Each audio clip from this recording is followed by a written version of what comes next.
So hi, I'm Katie here. This is my first vlog out in my garden. It's really messy actually, but it's a change of scenery anyway. Um, yeah. So right, what I want to talk about today is something that kind of ties in with this whole thing about the boomers and the zoomers and the X, Y, Z, or Z if you're in America, generations. Basically, I think that is it's kind of wrong to make generalizations about people because of their age, their chronological age, and also as well, I think these terms are more kind of artificially created because I think originally they started off as marketing terms, and people in marketing identify their target sort of consumer sales group, and then they just kind of promote it as a brand then. So I think this whole kind of generation X, Y, Z, boomers, zoomers kind of thing is literally those are literally brands rather than actually referring to real people. And there is a grain of truth in the fact that what we call a boomer, um, technically speaking, is somebody who would have been born at the end of World War II, so that's 1945, and in between that time up until the early 60s, I think it's 1962 as a cut-off point. um, they would they came along at a time when the economy was in better shape. But then again, the ones who were born in the latter part of that period, in the late 50s or the early 60s, won't have benefited from that because the economy was already in decline by the 1970s. So I think that's a bit, it's a bit of a fallacy. But, and also as well, things have got worse. But like for instance, um, in the UK, free university education, and it's become a thing of the past really, and not many people get that now, as more people got it back in the 80s and 90s, but then they introduced the tuition fees, and so people ended up paying like 9,000 a year, ridiculously huge amounts of money, particularly for younger people. And here's my cat. Here's my neighbour's cat here to come to say hello to me. I must show you. I must show you him. And I've called him Zoomer because he's quite very young. Zoomer, Zoom, Zoom, Zoom, Zoom, Zoom. I've got to be careful because he thinks I'm playing with him, so he's actually gonna go for my hands if I'm not careful. I'm gonna bring him to the camera though, because everybody likes cats on the internet. Renee, gonna be on YouTube? Say hello. Here he is. Say hello, Zoomer. Hello. Hello. You're on YouTube. Say hi. Hi. You're on YouTube. Woo. Anyway, there you go. I don't quite think he wanted to be on YouTube, but which is strange really, because he is after all a Zoomer. So, and Zoomers love YouTube. Apparently that's a stereotype, but yeah, so yeah, back to this whole thing about kind of generations, and now it's something that the media have latched onto, and I think it all started this kind of okay boomer thing a couple of years ago, or back last year actually, even when a female Australian politician pointed out that within the parliament there were, I think over, it's like 70% of them were over 50 or something, and so she was saying that there weren't enough young people in the parliament, which is a fair enough thing to say, really, but as I said, the person that she directed the "Okay Boomer" insult against, or kind of jibe, you know, because I don't think it was meant that maliciously, was actually, ironically, he wasn't a boomer. I think he was 49, so that would make him a Generation X. But there we go. So, yeah, but what I really wanted to get onto, though, was this kind of generational or intergenerational kind of, maybe not conflict is too much of a strong word, but maybe this intergenerational sort of banter is kind of interesting, because in the trans community, I find that when we go out clubbing, when we meet up for coffee, when we kind of socialise online, and we do kind of various things, and when we're doing that, who our best friends happen to be, it can be somebody of any age group. So, which is interesting, any kind of adult age group, because I mean, obviously, like, trans children hang out with each other, like, you know, but and that's kind of good, really, that they're hanging out with other children, you know. But I mean, like, when you get to like 18, you're an adult, and so this whole like Gen Z, millennial, boomer, zoomer sort of kind of thing, Gen X, Y, Z, it doesn't really work like that in the trans community, because, and I think the reasons for this really are kind of a couple of reasons. One of them being that trans people's life pathways don't actually necessarily reflect those of cisgender people, and I don't think that's going to change anytime soon, because, you know, it still takes people a while to come out as trans, because we're not yet enough a sort of confident enough society to for a lot of people to actually be kind of when they come out as trans and they're a child, they, you know, to be brought up as trans, they actually have to kind of come round to working out what's going on. And I mean, it took me so long, but then, I mean, with me, I have kind of like physical characteristics as well, which are kind of female anyway. So I was bullied a lot at school.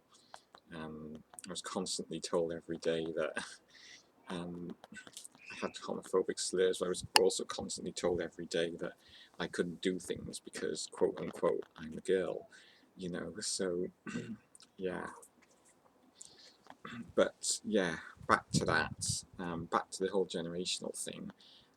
I think that's one of the reasons why it doesn't really kind of reflect, you know, generational war. The cat is actually, the cat has got a thing about my shoes. Let me show you. Let me show you. Look, he's got a thing about my shoes, haven't you? You've got a bit of a fetish. He's going for the computer now, by the way. He's going for the laptop. Yeah. Okay, Zoomer. See, I did it. I did it. I actually joined in with the ageism, which is probably something I shouldn't have done. That was the camera, not me. If you heard a loud kind of farting sound, it was the camera, not me, but he's trying to pull the table over now. But anyway, yeah, back to what I was saying. In the trans community, one other kind of vital difference is that, particularly with trans women and I guess also trans men, is that we all hit puberty at different chronological ages. So, for instance, I am going through female puberty now, but my friend who's 25 has actually been through female puberty because she was on hormones longer. So that is kind of interesting, you know, and also also, as a result of that, when trans people socialise, when we actually meet each other, it's usually something along the lines of somebody will post a message on an online forum saying, oh hi, I've just come out as trans, what do I do? And then a number of people will approach them then and give them help, and then a lot of the time then those people become their friends, because they get to know a few of those people and they get to stay friends with them then. And the next thing, like, they're out like meeting up for coffee, and then they're kind of going out, you know, and clubbing and stuff, and shopping. And you know, you've got like a situation where you can have like, for instance, my one friend is one of my friends is kind of, she's in her 60s, but her kind of bestie is in her 20s, I believe. So it's like, so yeah, and I think that's great, you know, because it just shows you that in a lot of cases when you're an adult, age doesn't really matter that much. And because I mean, I do tend to think that ageism is quite an awful thing. People laugh about it, but you know, for instance, it can, if somebody's older, they tend to think that they're kind of over the hill and they've had their life now, and or worse still, they tend to think that the older person is going to be a predator, you know. And then if somebody's say in their 20s, they think that they're going to be sort of happy and sort of like you know, dating and stuff. But I mean, I've never had a relationship, so I mean, and also as well, another drawback, because it kind of works any number of ways, is if you're a younger person. When I was, well, you probably remember my videos from a couple of weeks ago when I was really, really distraught because I wasn't getting any help. For, you know, because I've got a health condition and I wasn't getting a shielding letter or any help or anything, and I couldn't find any organisations that would help me because they were all geared towards the elderly.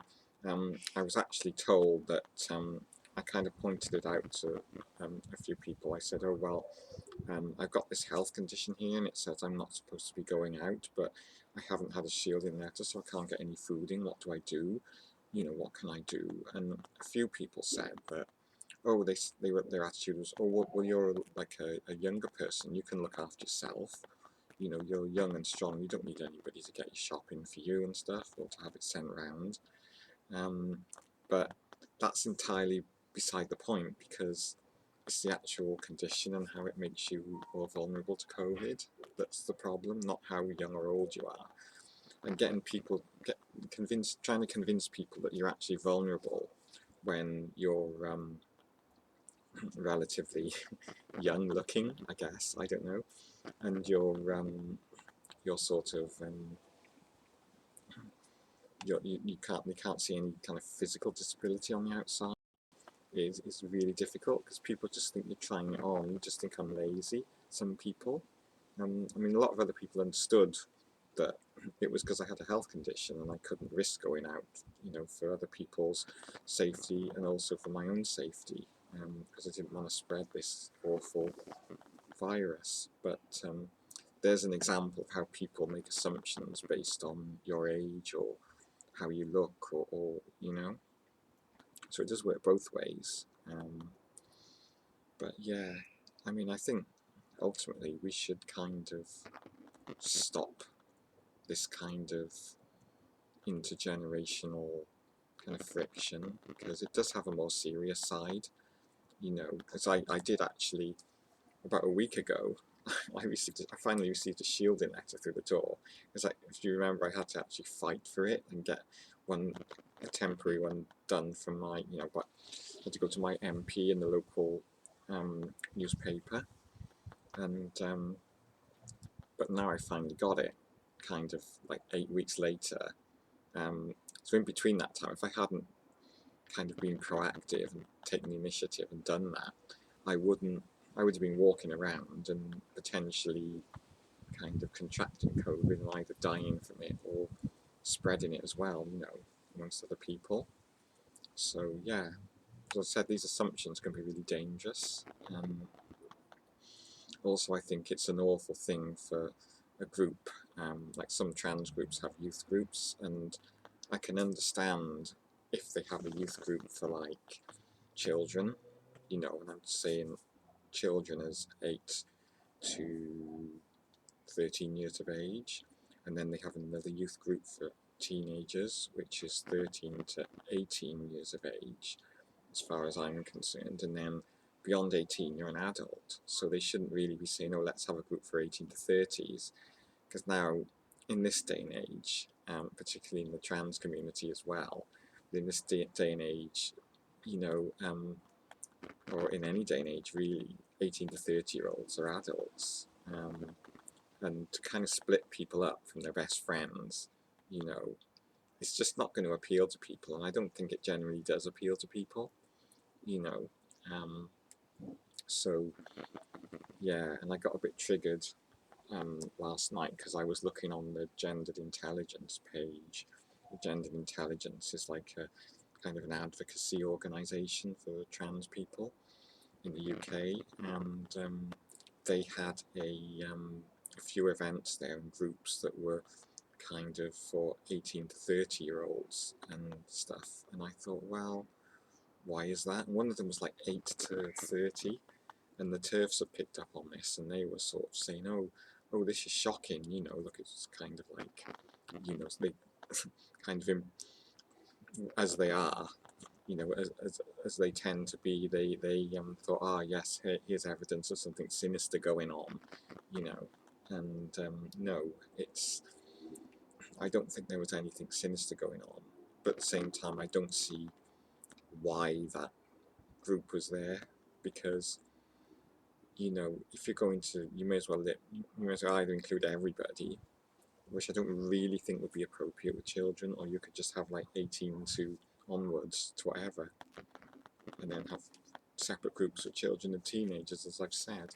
So it actually really upset me, because it kind of feeds into the idea that if you're a late transitioner, or even if you come out at an age after 30 or after 20, then you failed in some way, you know?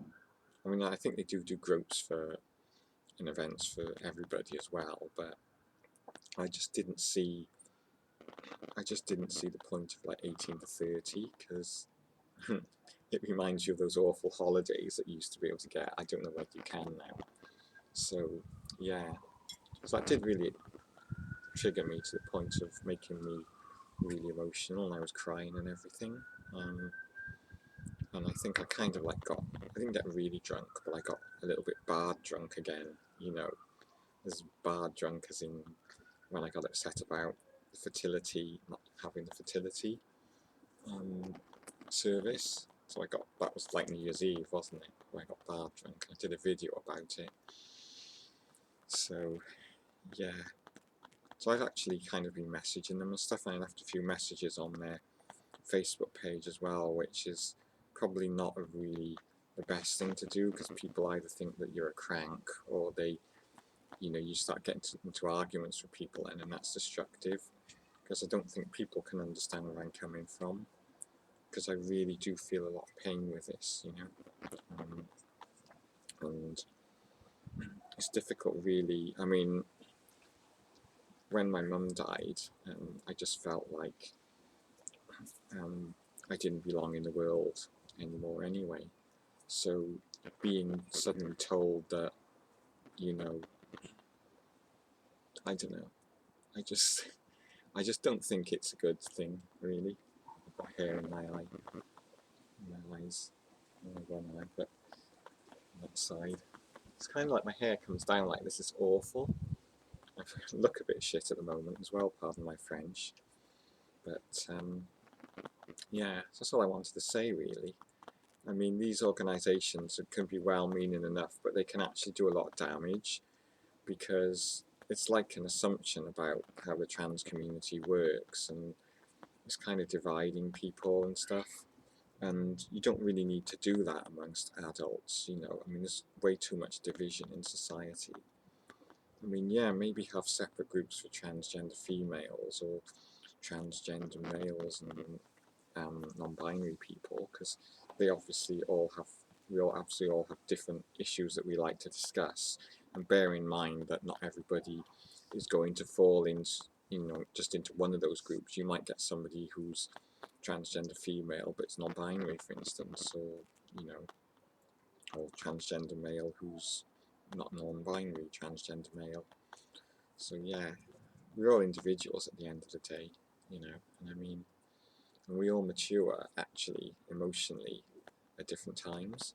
So I've never had a relationship, so I mean, I do get the feeling that some of these groups assume that, you know, trans women after a certain age are gonna have been married and they've had families, you know, and stuff, and they're gonna, you know, they're successful in their career, and that's quite a classist assumption as well. And at the same time, it's also an ableist assumption to assume that a younger person has a bright future ahead of them and is fit and healthy, because as I've said, a lot of younger people can have health conditions, you know, pre-existing health conditions or terminal health conditions, and you know, they can not have, they can have about as long to live or even less than a 70-year-old or a 60-year-old. So it is kind of, they are kind of stereotypes, all these kind of assumptions about age and chronological age. And I mean, you can't even tell how old somebody is just by looking at them, you know. It's, and I think we don't really need division and exclusion towards people in the trans community, particularly not from organisations that actually actively claim that they're inclusive all the time in their promotional literature.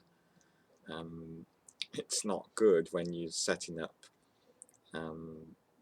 groups that are excluding people for no good reason, other than because there really is no qualitative difference between somebody who transitions at 25 and somebody who transitions at 65, you know. I mean, there are things that those two people are likely to have experienced or likely to have not experienced, but that doesn't run the same for everyone. And I do struggle with this a lot, partly because I wish I'd transitioned sooner, and also because I don't really like sort of, I don't really like, I mean, so basically as far as I'm concerned,